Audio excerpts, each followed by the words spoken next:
Welcome to Elevated Makerspace. I'm CJ, and some of you may already know me from my main channel, Elevated Systems, where I've covered a wide range of PC hardware, 3D printer reviews, and various tech over the years. If you're here for the first time, I'm really glad you found your way over here, and if you've been around for a while, thanks for sticking with me. Going forward, all my maker tool reviews, 3D printing coverage, and DIY projects are moving here to this dedicated channel.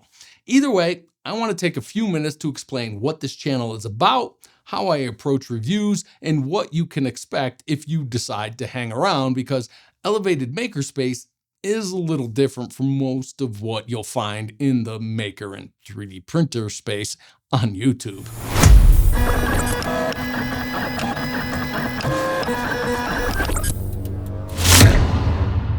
This channel isn't built around first impressions, it isn't built around launch day hype, embargo deadlines, or racing to be the first video in your feed. It's built around tools, real tools, and more specifically, how those tools behave after the excitement wears off. A lot of maker content lives in the first 48 hours of a product's life. That's when impressions are strongest, views are highest, and everything looks great on paper, but that's also when almost nothing has had time to fail yet. Firmware bugs haven't surfaced, mechanical wear hasn't started, edge cases haven't shown up, and customer support hasn't been tested at all. And a big part of that is simply the environment we're in now. Brands have become accustomed to extremely flexible reviews, and a lot of creators are willing to trade critical distance for early access, guaranteed coverage, or ongoing relationships. There's nothing inherently wrong with creators choosing to run their channels that way and brands responding to it, but the end result is that speed, access, and optics often matter more than long-term behavior. Elevated Makerspace exists for what happens after that phase. It's about what breaks after 100 hours or 300 hours or 1,000. It's about the problems that don't show up until you've changed materials or run back-to-back prints for days or try to assemble large multi-part projects. It's about the things that work beautifully in demos but quietly fall apart under real workloads. And it's about what companies do when something goes wrong, not just how they market a product when everything is going right. That philosophy shapes everything you'll see here. Now, you'll probably notice pretty quickly that the videos on this channel tend to be long, and that's not accidental and it's not filler. I don't do first impression reviews here. I don't unbox something, print the benchy, and call it a verdict. I also don't rush coverage just to hit a release window. I take my time, sometimes weeks, sometimes longer. That means fewer videos overall, but it also means when a video goes live, I've actually understood the machine, I've lived with it, I've maintained it, I've pushed it, I've seen how it behaves when things go wrong, not just when everything goes smoothly. I'd rather make fewer videos that generally help you make an informed decision than pump out a steady stream of content that exists mostly to satisfy an algorithm. When speed, access, and brand relationships become the primary incentive, the review itself stops being the product. My goal here is to remove as many of those pressures as possible so the work can stand on its own.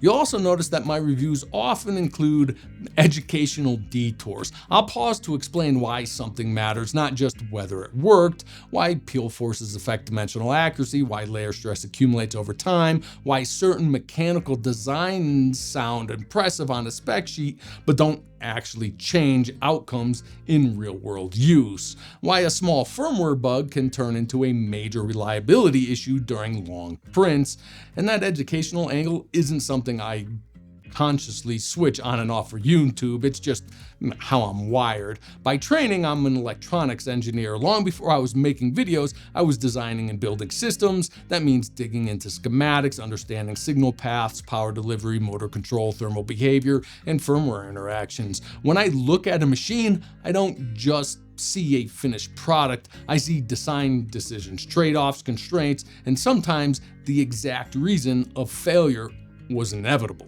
On top of that, I'm a retired Army leader and instructor, teaching people how to understand complex systems, troubleshoot under pressure, and separate signal from noise was literally my job for a really long time. Once you've done that for years, educating people stops being something you do deliberately and just becomes how you communicate. I can't really separate that background from how I approach a product review, even if I wanted to. What might surprise some people is that I didn't even own my first personal 3D printer until about 6 years ago. But long before that, I was building them, in most cases from scratch, designing and laying out PCBs, writing and modifying firmware, assembling machines piece by piece, troubleshooting motion systems, heaters, sensors, and controllers back when none of this was plug and play. Going back 11 or 12 years, I was also deeply involved with my local public makerspace. I helped assemble and maintain their 3D printers and laser engravers, and more importantly, I helped create the user education programs that taught everyday people how to use those machines safely and effectively. That meant explaining not just what buttons to press, but why things behaved the way they did and how to recognize when something wasn't right. So when I stop in a review to explain a mechanical limitation, a firmware quirk, or a physics problem that tuning can't fix, that's not me trying to sound smart. That's me doing what I've always done, which is helping people understand the system they're working with so that they can make a better decision and avoid unnecessary frustration. Now, another big part of how I review tools here is how I handle failures. Most of the machines you see on the channel are not tested gently. They're not babied. They're used like tools. That means long print schedules, material swaps, partial failures, maintenance cycles, and sometimes pushing things harder than most people ever would. If a machine holds up under that, it earns respect. If it doesn't, you'll see exactly where and how it fails, and when something does go wrong, I don't just shrug and move on. One of the most important parts of my review process actually happens off camera. When I encounter a serious issue, whether that's a firmware crash, a hardware failure, or unexplained behavior, I don't reach out as a YouTuber. I reach out as a normal customer. No special treatment, no press contacts, no fast track support channels. I document the problem, I open a support ticket, and see what happens. That matters because a support experience that looks great for a creator can look very different for an actual customer. If a product only works when the company knows who you are, that's not a product, that's a favor. How a company handles problems after the sale matters just as much as how a product performs when everything goes right. Sometimes the response is excellent, fast replies, clear communication, real fixes.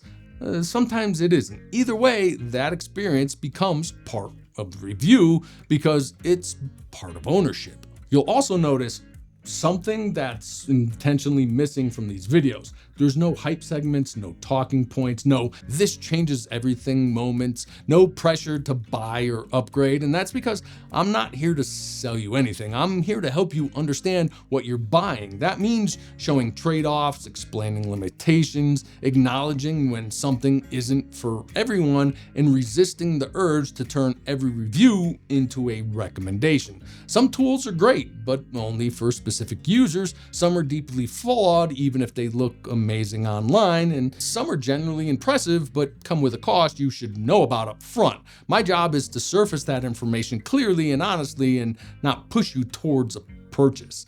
And that brings us to the part everyone eventually asks about: money. Yes, some companies do send products to this channel for review, and that's common in this space, and I'm transparent about it. But I do not accept money for promotional content. I don't do paid reviews, I don't do sponsored segments, and I don't insert ad reads into my videos. Ever. When I agree to review a product, it's under very specific conditions. No editorial control, no preview approval, no talking points, no review guides, no expectations of positive coverage. If a company isn't comfortable with that, we simply don't work together. It's that straightforward. I also don't enter affiliate relationships with the companies I review. The only affiliate links you'll normally find in the video descriptions are Amazon affiliate links. And even those don't generate cash payouts, they generate Amazon credit. That credit goes right back into the channel to help cover the cost of filaments, resins, consumables, replacement parts, and test materials. Long-term testing burns through a lot of supplies, and that's the reality of doing this properly.